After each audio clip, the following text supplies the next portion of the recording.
Hello दोस्तों, आज मैं एक्सप्लेन करूंगी चुप मूवी को, जो कि एक साइकोलॉजिकल क्राइम किलर मूवी है।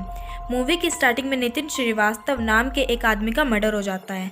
नितिन श्रीवास्तव न्यू रिलीज होने वाली मूवीज़ पर अपनी टिप्पणियां देता था, यानी कि मूवी का रिव्यू करता था। उसकी बॉडी को देखकर ऐसा लगता है कि उसे बहुत ही दर्दनाक मौत दी गई हो। सबसे पहले उसका गला काटा गया, उसके बाद उसकी बॉडी पर कलाकारी की गई। उसकी बॉडी पर कुछ ऐसे भी कट्स थे मानो किसी सर्जन का ये काम हो। और इस केस पर काम कर रहे हैं अरविंद माथुर, जो कि मुंबई के हेड ऑफ क्राइम ब्रांच के ऑफिसर हैं। उसके सर पर एक अधूरा सा ट्रायंगल भी बना था, लेकिन वो कहीं से भी ट्रायंगल नहीं लग रहा है क्योंकि वो उल्टा था। इस केस में अरविंद माथुर को कुछ ज़्यादा कुछ क्लू नहीं मिल पाता क्योंकि नितिन श्रीवास्तव की हिस्ट्री एकदम क्लियर थी। लेकिन नितिन श्रीवास्तव का मोजिस थैली से बांधा हुआ था, उस पर एक डिज़ाइन बना हुआ था। फिर हम डैनी को देखते हैं। डैनी एक सिंपल लड़का है। उसकी एक छोटी सी फ्लावर की शॉप है। उसकी शॉप पर नीला नाम की एक लड़की आती है। नीला देखती है कि शॉप में कोई भी नहीं है, तो वो कहने लगती है कि अच्छा है कि शॉप में कोई नहीं है, नहीं तो बोलने लगते कि मैडम ये ले लो वो ले लो। और ये सब सुन रहा था डैनी को नीला की ये सभी बातें अच्छी लग रही, इसलिए वो मुस्कुराता है और नीला जिस फ्लावर के लिए उसको बोलती है, डैनी उसे वो फ्लावर दे देता है। नीला पेमेंट करने के लिए कार्ड देती है तो डैनी मना कर देता है, बोलता है कि मेरी मशीन ख़राब है, नेक्स्ट टाइम पे कर देना। तभी नीला उसे थैंक बोलकर चली जाती है। दोनों मन ही मन बहुत खुश थे।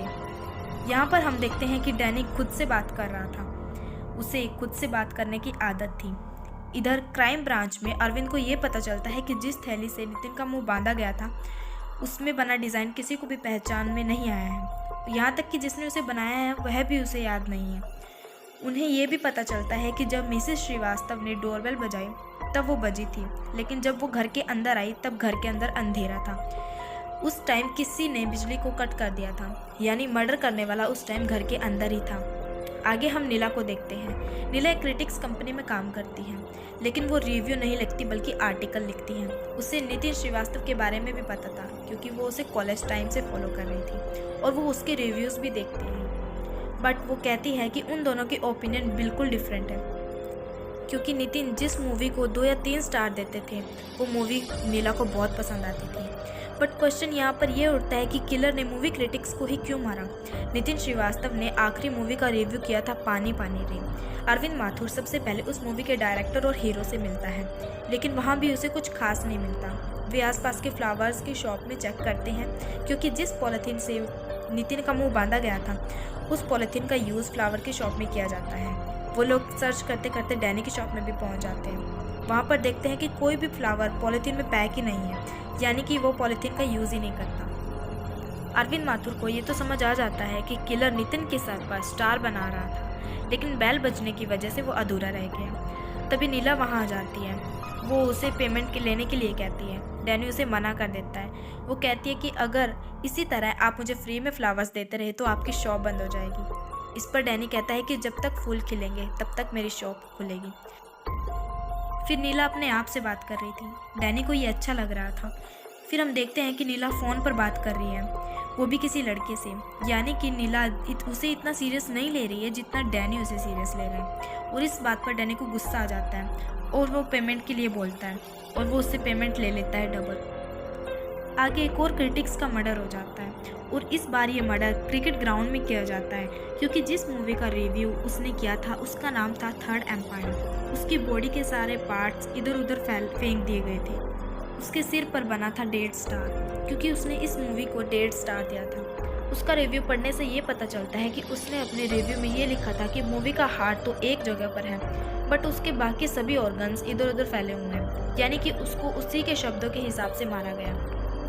अरविंद माथुर को ये तो पता चल गया था कि किलर क्रिटिक्स को वैसे ही मार रहा है जैसे वो अपने रिव्यू में लिखते हैं। इधर डैनी की मुलाकात फिर से नीला से होती है। नीला एक कैंडल शॉप पर कैंडल बाय कर रही थी और इसका पेमेंट डैनी करता है। वो कहता है कि पिछली बार उसने गलती से ज़्यादा पैसे काट लिए थे, इसके लिए वो नीला को सॉरी भी बोलता है। फिर नीला और डैनी एक दूसरे की फैमिलीज़ के बारे में बताते हैं, जिससे हमें यह पता चलता है कि नीला अपनी माँ के साथ रहती है और डैनी अब अकेला है। इससे उनकी और जान पहचान हो जाती है। इसके बाद हम देखते हैं कि एक और फिल्म क्रिटिक्स का मर्डर हो जाता है और ये मर्डर भी सेम टू सेम वैसे ही हुआ था। मर्डर पर मर्डर होते जा रहे हैं, बट पुलिस कुछ नहीं कर पा रही थी। ये न्यूज़ मीडिया में छाने लगी। इससे अरविंद के डिपार्टमेंट पर प्रेशर आने लगा। इसके लिए एक कॉन्फ्रेंस रखी गई जहां पर मूवी मेकर्स और क्रिटिक्स को बुलाया गया। अरविंद सभी को अलर्ट करता है और कहता है कि जो भी अपना रिव्यू देने वाला है वो रिव्यू सोच समझ कर दे, क्योंकि उसकी जान को भी खतरा हो सकता है, और हो सके तो रिव्यू अच्छा ही दे। फिर सभी लोग भड़क जाते हैं और बोलते हैं कि पुलिस अपना काम ठीक से नहीं कर रही और हमें अपना काम करने से रोक रही है। दूसरी तरफ हम डैनी को देखते हैं जो कि नीला के लिए न्यूज़पेपर से फ्लावर्स बना रहा था और वो गुनगुना रहा था happy birthday to you. But आज नीला का बर्थडे नहीं होता। वो ये बनाकर नीला के घर जाता है और उसे गिफ्ट करता है। नीला को ये फ्लावर्स बहुत पसंद आते हैं। वो डैनी को अंदर आने के लिए बोलती है और अपनी मॉम से मिलवाती है। बातों ही बातों में नीला उसे बताती है कि उसे भी क्रिटिक्स बनना था, उसे ये बचपन से शौक है। तभी नीला को उसकी कंपनी से कॉल आता है कि कल गुरुदत्त का बर्थडे है और ये बात किसी को भी याद नहीं। कल के लिए गुरुदत्त पर आर्टिकल लिखना है, यानी कि नीला को गुरुदत्त पर आर्टिकल लिखना है। इसलिए डैनी नीला को अपना काम करने के लिए कहता है और वहाँ से चला जाता है। आगे हम देखते हैं कि फिल्म क्रिटिक्स का इतना समझाने के बाद भी एक क्रिटिक्स जिसका नाम कार्तिक है वो अपने रिव्यू में एक मूवी को 1.5 स्टार देता है। कार्तिक नीला के साथ ही काम करता है। इधर अरविंद माथुर अपनी टीम के साथ ताक में बैठा था कि कौन इस बार मूवी को सबसे कम स्टार देता है। उन्हें सस्पेक्ट के बारे में नहीं पता था, मगर टारगेट के बारे में पता था। उनकी टीम कार्तिक के घर पहुंच जाती है और वहां फुल सिक्योरिटी कर दी जाती है। कार्तिक से बात की जाती है तो कार्तिक कहता है कि मूवी का रिव्यू करना उसका पैशन है, सिनेमा उसका सब कुछ है और वो इसके लिए झूठ नहीं बोल सकता। खैर अरविंद को इस बात का पता चल गया था कि किलर अब यहाँ आने वाला है।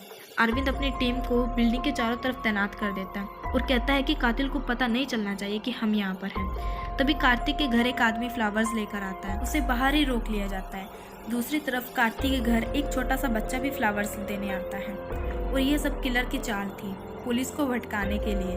किलर का टारगेट कार्तिक था ही नहीं। इधर हम देखते हैं कि डैनी ने क्रिटिक्स को बांध रखा है। डैनी ही साइको किलर है और उसने ही सभी मर्डर्स किए हैं। वो क्रिटिक्स की इस बात पर नाराज था क्योंकि उसने मूवी को 4 स्टार दिए थे, जबकि वो मूवी इतनी शानदार नहीं थी। यानी कि जो गलत है वो गलत है और जो सही है वो सही के हिसाब से उस क्रिटिक्स ने गलत रिव्यू दिया था। डैनी उसे कहता है कि तू चाहता है कि तेरा रिव्यू देखकर पब्लिक मूवी देखने जाए। तुम कौन हो ये सब डिसाइड करने वाले? पब्लिक की आंखें हैं तो उन्हें खुद ही देखने दो। इसके बाद वो उसके रिव्यू के हिसाब से मार देता है। आगे हम डैनी को देखते हैं। वो गुरुदत्त की आखिरी पिक्चर कागज के फूल के आर्टिकल को पढ़ रहा था। उसमें पिक्चर के बारे में बहुत कुछ बुरा लिखा हुआ था, जैसे मूवी में एक्टिंग ही है ही नहीं और स्क्रिप्ट अच्छी नहीं है। दरअसल गुरुदत्त ने उस टाइम पर एक पिक्चर बनाई थी जिसका नाम था कागज के फूल। उस पिक्चर पर बहुत बुरी बातें कही गई जिससे पिक्चर फ्लॉप हो गई और उसके बाद गुरुदत्त ने कोई पिक्चर नहीं बनाई। आज के टाइम में इस मूवी को एक आइकॉनिक मूवी माना जाता है। फिर हम देखते हैं कि नीला आ जाती है। नीला उससे कहती है कि क्या तुम गुरुदत्त के फैन हो, क्योंकि तुमने मुझे उनके बर्थडे पर कागज के फूल बनाकर दिए थे और आज तुम उनकी लास्ट मूवी को देख रहे हो जो कि है कागज के फूल। इस पर डैनी कहता है कि मुझे इसके बारे में कुछ नहीं पता, वो सब एक इत्तेफाक हो सकता है। इसके बाद हम देखते हैं कि डैनी और नीला एक दूसरे के काफ़ी क्लोज आ जाते हैं और उन दोनों को एक दूसरे से प्यार हो गया। पहले हम आगे देखते हैं कि अरविंद माथुर अपनी हेल्प के लिए क्रिमिनल साइकोलॉजिस्ट जेनोविया को बुलाते हैं। जेनोविया का कहना है कि साइको को क्रिटिक्स वालों से नफरत है। हो सकता है कि क्रिटिक्स वालों की वजह से उसकी लाइफ बर्बाद हुई हो। हमें पुराने से पुराने डायरेक्टर का नाम निकालना होगा जिसकी मूवी बुरी तरह से फ्लॉप हुई हो, क्रिटिक्स वालों ने मूवी की इंसल्ट की हो। इस पर अरविंद कहता है कि वह एक बंदे को जानता है कि जो उसकी हेल्प कर सकता है। आगे वो कार्तिक के पास जाता है। कार्तिक उनसे कहता है कि इसका कोई फ़ायदा नहीं, क्योंकि ऐसी बहुत सारी मूवीज़ हैं जिनकी क्रिटिक्स ने इंसल्ट की है और उनमें से एक है कागज़ के फूल। जेनेविया उससे कहती है कि तुम्हारे सीनियर बहुत लकी थे क्योंकि गुरुदत्त ने अपने आप को ही नुकसान पहुंचाया, लेकिन ये साइको किलर खुद को नहीं बल्कि दूसरों को नुकसान पहुंचाएगा, क्योंकि ये ज़रूरी नहीं कि जो इंसान डिप्रेशन में हो वो खुद को ही चोट पहुंचाए। अरविंद माथुर उनसे कहता है कि अब हमें रिव्यू पढ़ना नहीं बल्कि लिखना होगा, तभी हम इस किलर को पकड़ पाएंगे। इसलिए वो कार्तिक को एक आने वाली न्यू मूवी का रिव्यू लिखने के लिए कहता है, पर कार्तिक साफ मना कर देता है क्योंकि उसने अपनी पत्नी से वादा किया है। इसलिए वो रिव्यू लिखने के लिए नीला का नाम सजेस्ट करता है। इधर हम देखते हैं कि नीला डैनी के घर पे मूवी मेकिंग का रोल देखती है। वो उसे पूछती है कि क्या तुम्हारे फादर या ग्रैंडफादर में से कोई डायरेक्टर था। डैनी इस बात को टाल देता है और कहता है कि ये सरप्राइज़ है, टाइम आने पर तुम्हें पता चल जाएगा। नीला के जाने के बाद डैनी बहुत ज़्यादा अग्रेसिव हो जाता है और वो अपने आप से कहता है कि मेरी बेवकूफ़ी की वजह से नीला को आज शक हो जाएगा। और वो जल्दी से सारा सामान अलग जगह पर शिफ्ट करने लगता है। दूसरी तरफ कार्तिक नीला से मिलता है और उसे इस केस के बारे में बताता है। ये सब जानने के बाद नीला को डैनी पर थोड़ा थोड़ा शक होने लगता है, क्योंकि उसने कागज़ के फूल भी बनाए थे और उसके घर पर फिल्म मेकिंग का रोल भी था।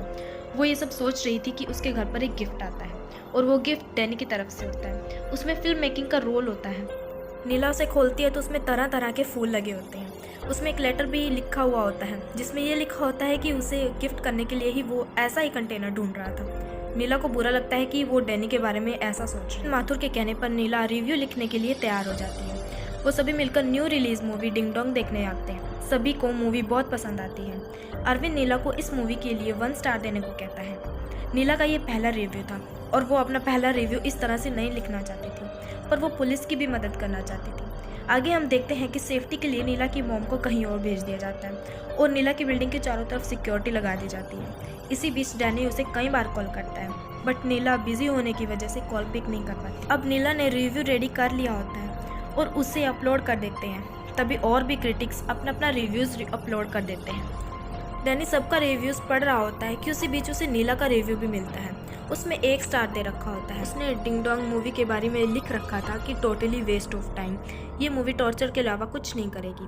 जब डैनी क्रिटिक्स का नाम पढ़ता है तो उसके पैरों तले से ज़मीन खिसक जाती है और उसके अंदर का छिपा हुआ साइको किलर बाहर आ जाता है, क्योंकि उसे नीला से ये उम्मीद नहीं थी। इसके बाद वो नीला के घर के लिए निकल जाता है जहाँ पर फुल सिक्योरिटी होती है। अरविंद माथुर उसे अंदर नहीं आने देते, पर नीला की कंडीशन बहुत ज़्यादा ख़राब थी और डैनी को ऊपर आने के लिए बोलती है। वो डैनी को ऊपर आने के लिए कहती है। नीला की हालत डर की वजह से बहुत ज़्यादा ख़राब थी, इस वजह से वो पैनिक हो रही थी। डैनी उसे संभालता है और उसे रिलैक्स करता है। डैनी उसे रिलैक्स करने के लिए हेड मसाज करता है और अरविंद ये सब देख रहा होता है। उन दोनों को प्राइवेसी देने के लिए अरविंद रूम का डोर बंद करके चला जाता है।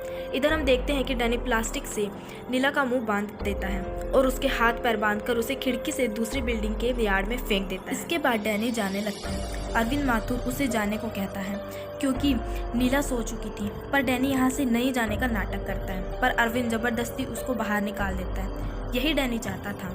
वो दूसरी बिल्डिंग पर दौड़कर जाता है। वो नीला को उसी बिल्डिंग के थिएटर पर लेकर चला जाता है और नीला को कहता है कि तुमने भी मेरे साथ ऐसा ही किया, तुम ही मेरे लिए सब कुछ थी। नीला उससे कहती है कि वो रिव्यू नहीं लिखना चाहती थी, पर पुलिस की वजह से उसे ये रिव्यू लिखना पड़ा। पर उसे डैनी कहता है कि अगर तुम पर सच में कोई दबाव ना होता, तुम इस मूवी को कितने स्टार देती। इस पर नीला कहती है कि मैं इस मूवी को 4 स्टार देती। यही सुनकर डैनी ज़ोर ज़ोर से हंसने लगता है और कहता है कि ये मूवी एक रीमेक मूवी है।